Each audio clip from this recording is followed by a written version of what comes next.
Discourse 19, December 5th, 1932, Saint Germain, Invocation.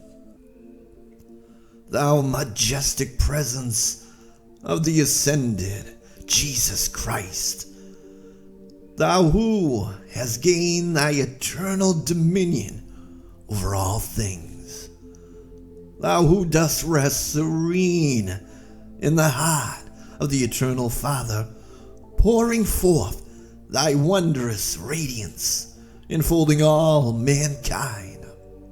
We give praise and thanks to thee, our hearts filled with great rejoicing that the ascended host with thee see and manipulate the dawning eternal light for the blessing of humanity.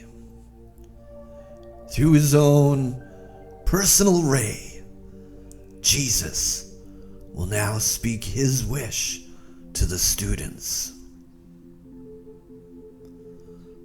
The Discourse by Beloved Jesus.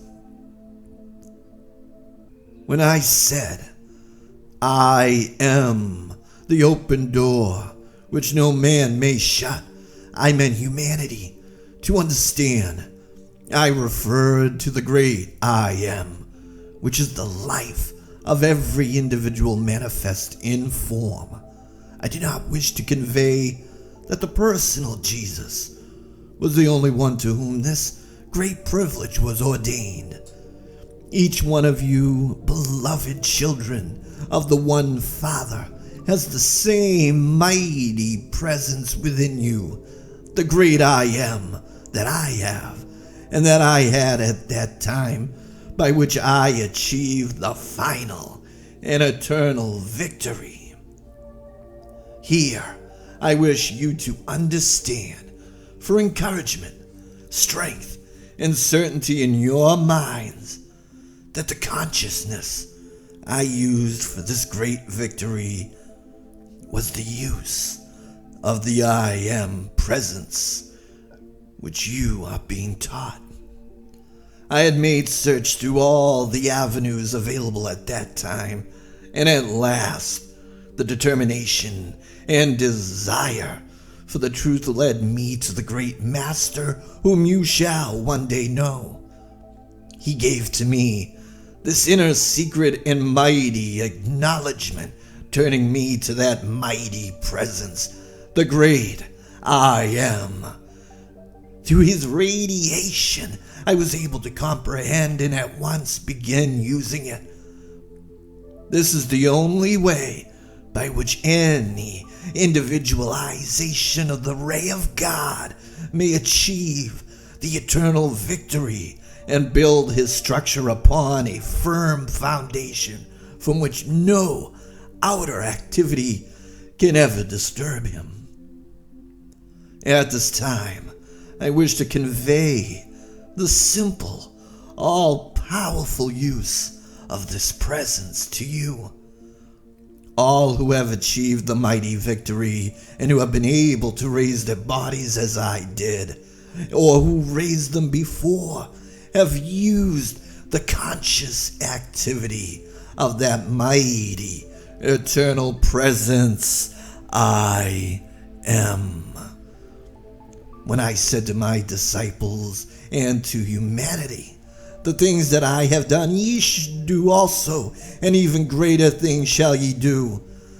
I knew, therefore I spoke, knowing that within each individualization or child of God, there was this mighty I Am presence, by whose use you are impelled forward.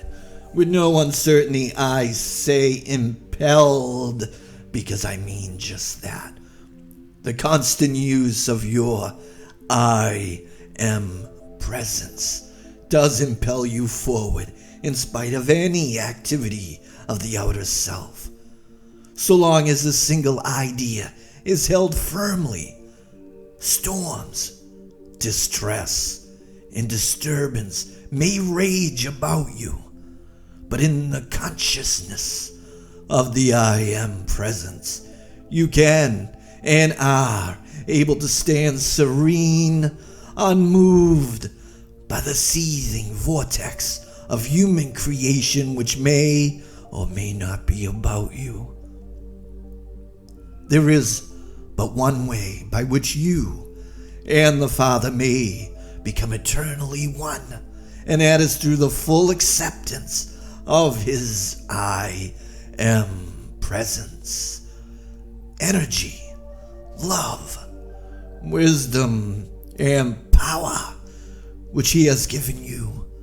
Golden links, golden steps by which you climb serenely upward into your final achievement. Sometime, somewhere, every individualization of God the Father must find his way back to the Father through His I Am presence, fulfilling his cycle or cycles of individualizations in the use of the activity of the outer self. The earth is the only sphere in which there is the density of the atomic structure that you experience. The conscious recognition and use of the I Am presence which you are steadily raises the vibratory action of your atomic structure, unclothing and liberating the electronic activity which is hidden within the atom, enabling you to become self-luminous beings. I wish it here, distinctly understood by all who may receive this or ever contact it, that I may not and never was a special being created of God, different from the rest of humanity. It is true that I have made previous conscious effort and had attained much previous to the embodiment in which I won the eternal victory. My choice of experience 2,000 years ago was to set the example which every individualization of God would and must sooner or later follow. How I urge you, beloved children of God, to look upon me as your elder brother, one with you. When I said, I left the word that I am with you always. The I Am presence, which I am, in which you are, is one. Therefore, do you not see how I am with you always? Think deeply on this and try to feel its reality. At the time and after my ascension, I saw the immensity of the radiation I would be able to pour forth to my beloved brothers and sisters upon the earth from the sphere in which I have become fitted to dwell.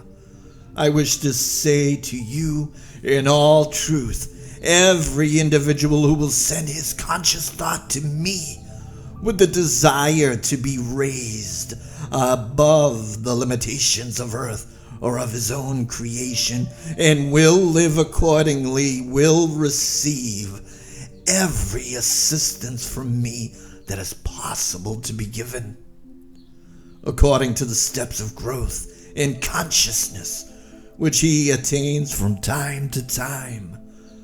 Do not misunderstand me at this point. When I refer to growth, I am speaking of humanity in general. I do not refer to some who have previous attainment sufficient which, in their present use and full acceptance of their I Am presence, they may rend the veil of human creation and step forth into the embrace of the ascended, blazing I Am presence at any time. There are some in the group of students already drawn together for whom it is possible to do this. That depends entirely upon themselves, upon the calm, poised intensity by which they become conscious of their I Am presence.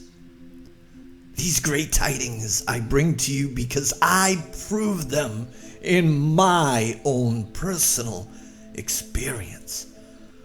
Before I became fully decided in what manner I should leave the example to humanity, I suddenly, from an inner impulse, began to use the statement, I am the resurrection and the life.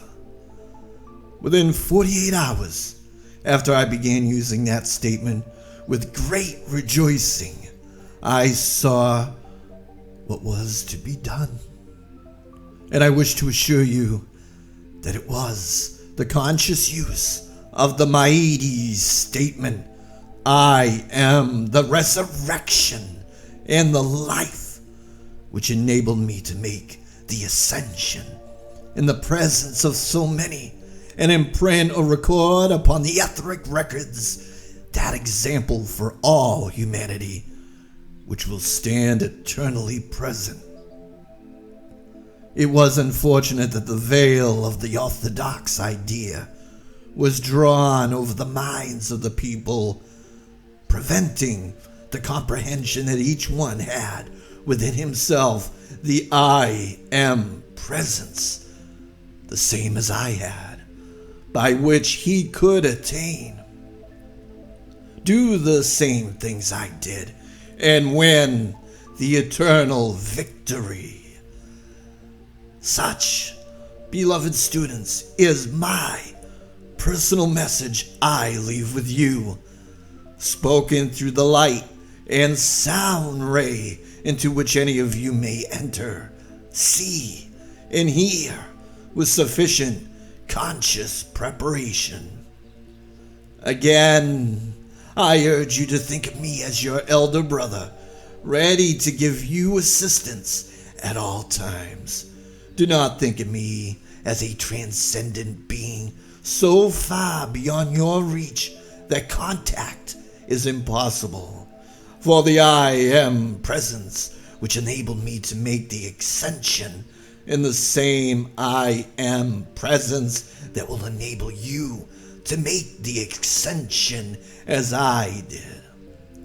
Only today, you have the assistance of the great ascended host of beings who have won the eternal victory and joyously stand at your service as you make yourselves ready.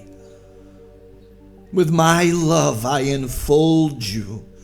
I again repeat, I am with you always. Saint Germain. Did I not have a surprise for you? Benediction.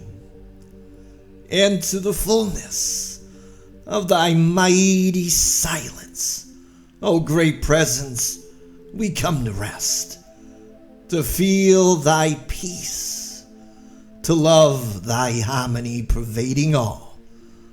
Almighty love presence, which beats the hearts of all mankind, strengthen thyself within their hearts. Draw and hold their conscious attention upon thee, the great love star, in the heart of each one. Glorify thy presence and thy Creator in them.